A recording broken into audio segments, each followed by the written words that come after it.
कि हे उद्धव, बुद्धिमान व्यक्ति को चाहिए वो कभी भी ऐसा ग्रंथ न पढ़े जिनमें संपूर्ण ब्रह्मांड को पवित्र करने वाले मेरे कार्यकलापों का वर्णन न हो। स्पष्ट बोल दिया, इसमें कोई कंफ्यूज होने वाली बात नहीं है। भगवान ने कहा ऐसा कुछ मत पढ़ो जो मेरे कार्यकलापों का वर्णन जिसमें ना हो, ऐसा मत पढ़ो।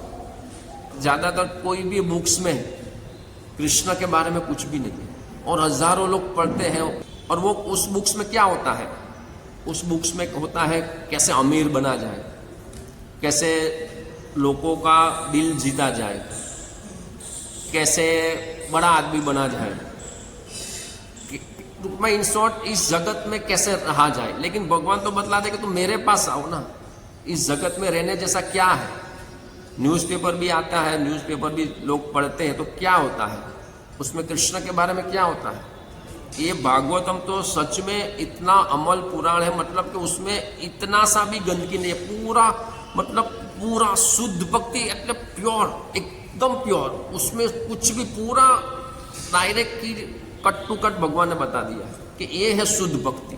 उसके विचार, हालांकि जो कनिष्ठ भक्त हैं, जो नए नए लोग हैं, वो सब कुछ पढ़ते हैं, भौतिकवादी बुक्स भी पढ़ते हैं, ये भी पढ़ते हैं, लेकिन भगवान तो यहाँ पे शुद्ध भक्ति का वर्णन करते हैं कि उसका ध्यान मेरे सिवा कहीं और होना ही नहीं चाहिए। क्योंकि ये सब बुक्स पढ़ने से क्या होगा, लोग आकर्षित होंगे और ज़्यादा भौतिक प्रगति करने के लिए।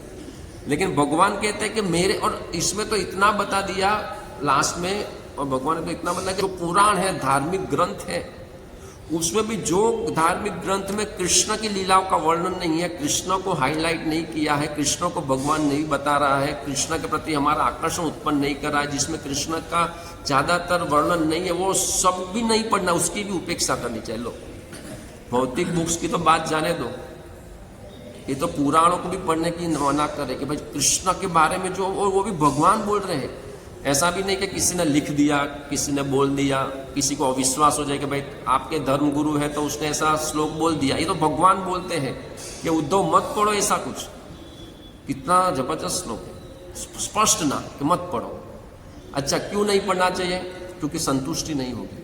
हम जो इस जगत में तड़प रहे ना, उसको कृष्ण की लीला के अलावा और कोई भी चीज़ हमको संतुष्ट नहीं कर पाएगी।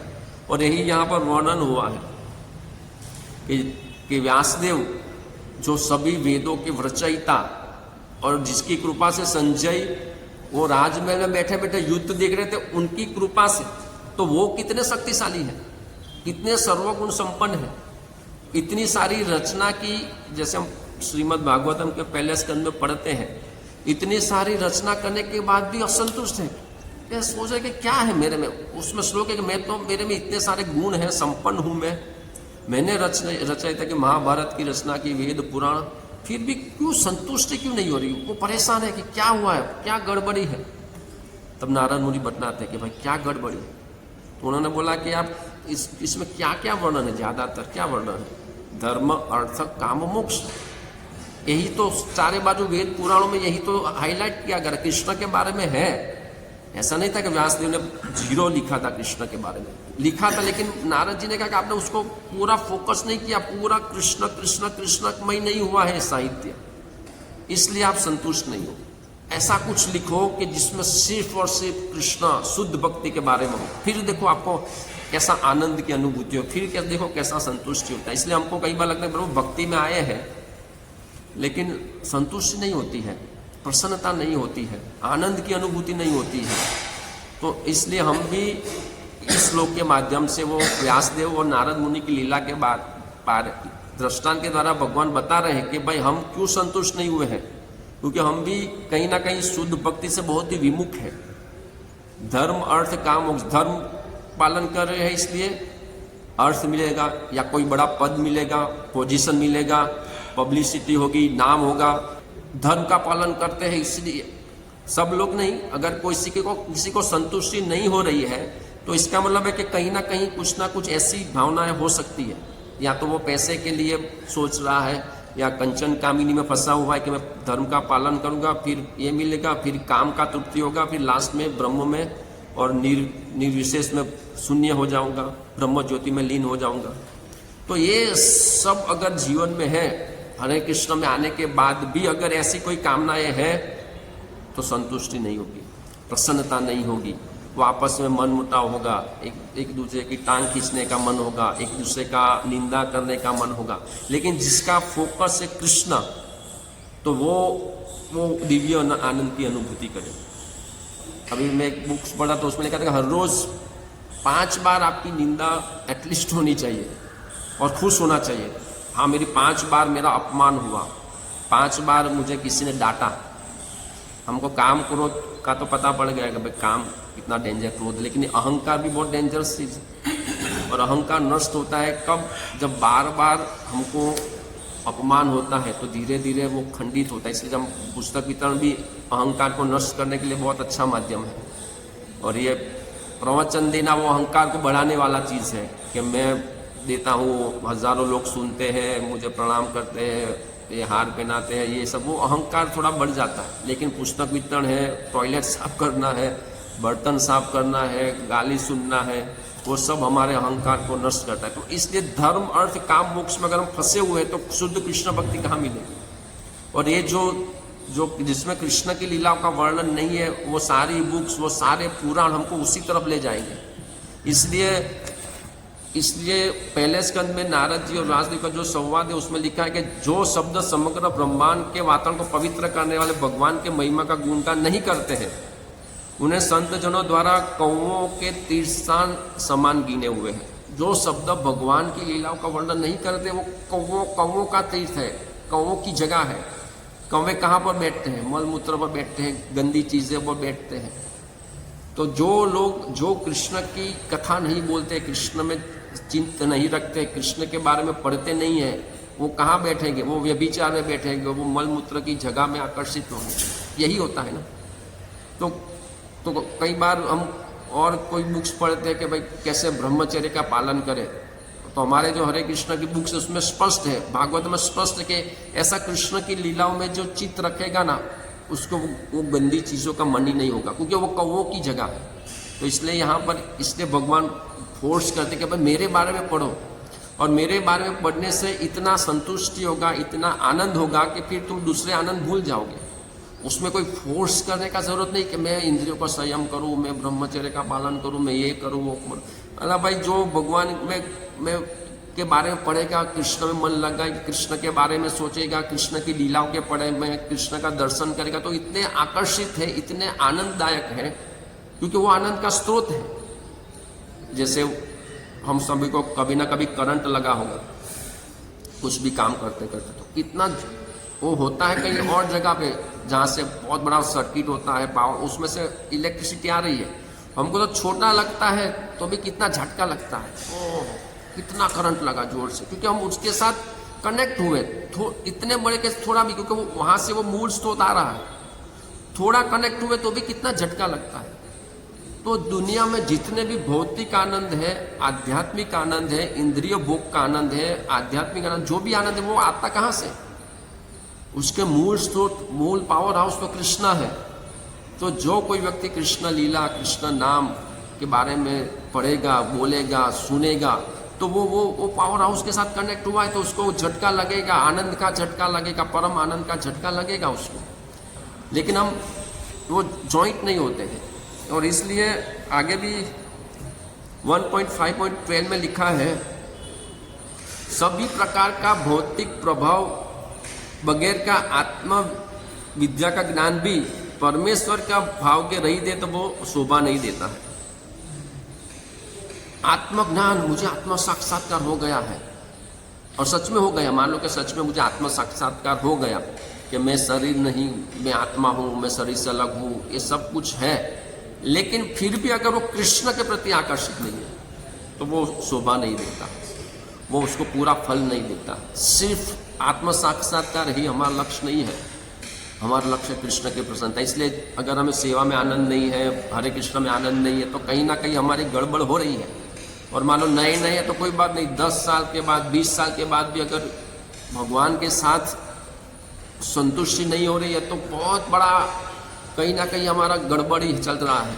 और वो गड़बड़ी हमको ढूंढना है कि क्या गड़बड़ी है। लाभ पूजा प्रतिष्ठा में पड़े हुए हैं, धर्म अर्थ काम मोक्ष में पड़े हुए हैं, या हम सेवा करते हैं तो वो सेवा के पीछे का छुपा उद्देश्य क्या है?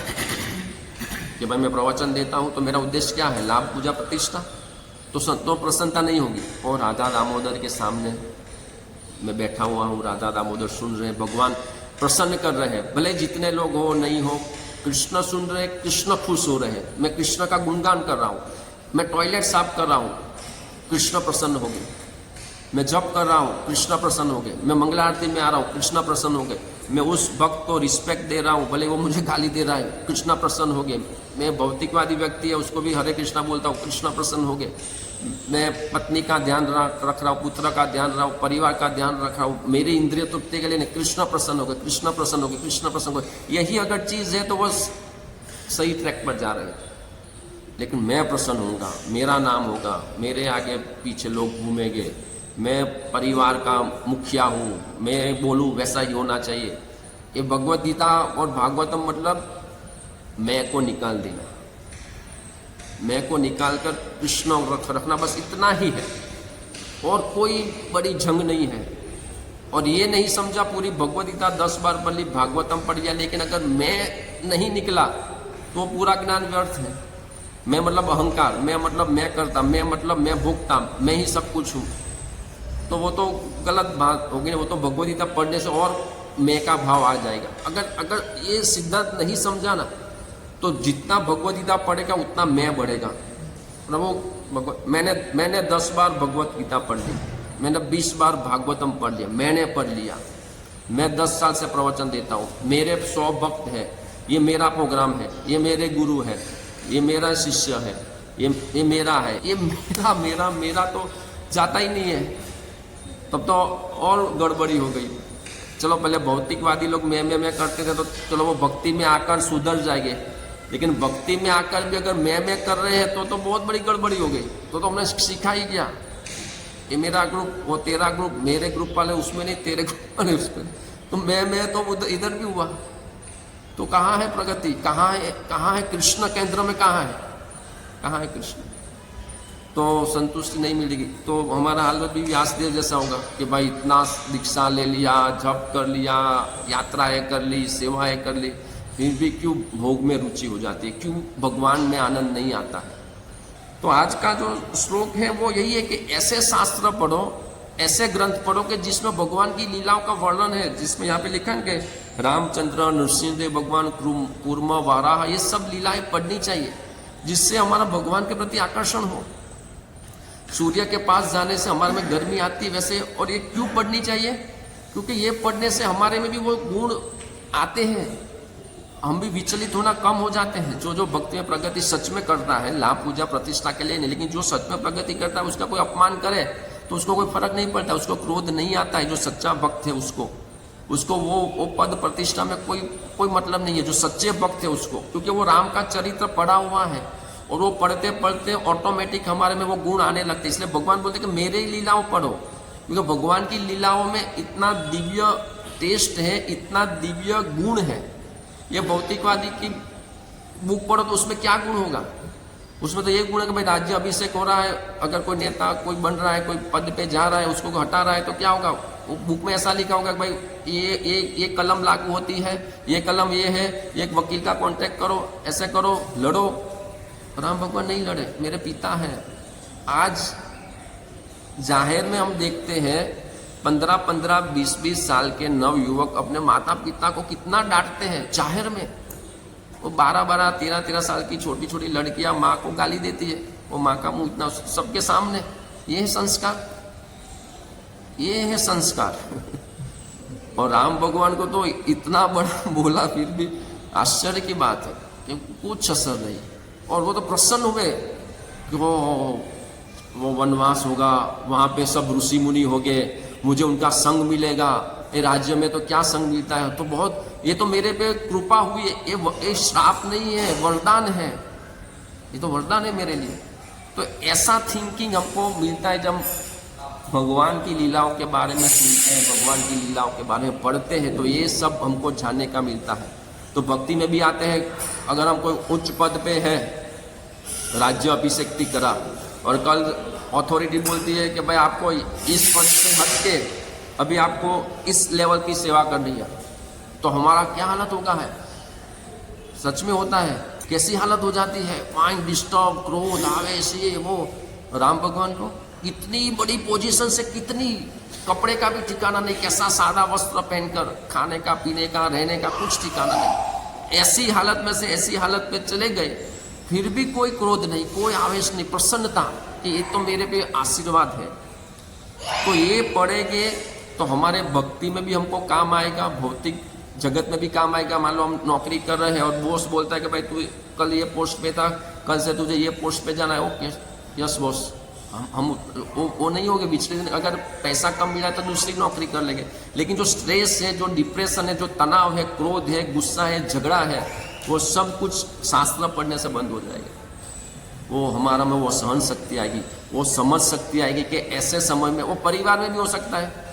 परिवार में मान लो कि मैं पिता हूँ, अभी मैं घर का कंट्रोलर हूँ, मैं बोला बेटा ऐसा कर, पत्नी को बोलते ऐसा कर, कल तो मैं थोड़ा वृद्ध हो जाऊँगा, बच्चे बड़े हो जाएंगे, फिर क्या होगा?